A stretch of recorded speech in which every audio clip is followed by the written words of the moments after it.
Okay, what we're doing is we're getting rid of these little lumps. See them on the seats?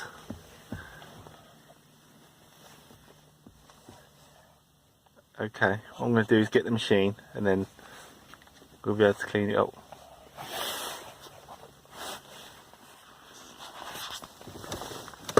Okay, this is what we're using. What it does is it has a blade inside and it shaves off the parts.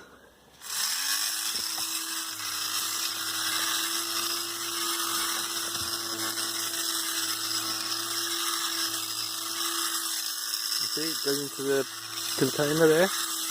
Look at that. Do a little bit here, see there.